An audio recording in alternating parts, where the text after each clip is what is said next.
guys, it's the last Sunday of the month of May. So, pagtapos lang po na last dito sa Daraga Church.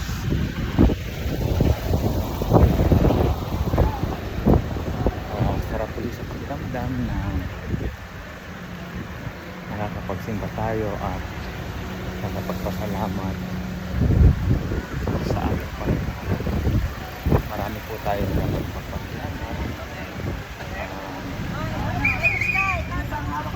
sa ating buhay, sa buhay na binibigay sa atin ni God sa araw-araw. Isang ilang biyaya na po sa atin. Kaya kahit paano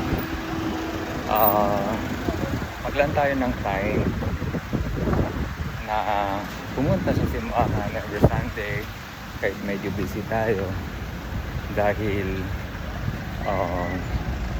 napakahalaga na makapagpasalamat tayo sa Panginoon.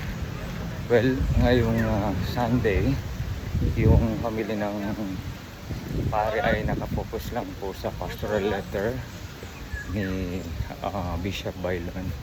Ito ay tungkol sa patuloy na pagkondina ng korupsyon at katiwalaan sa gobyerno.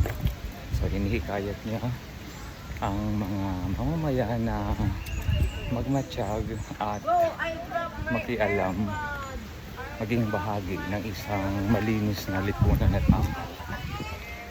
Yun lang, maraming salamat and blessed Sunday sa lahat.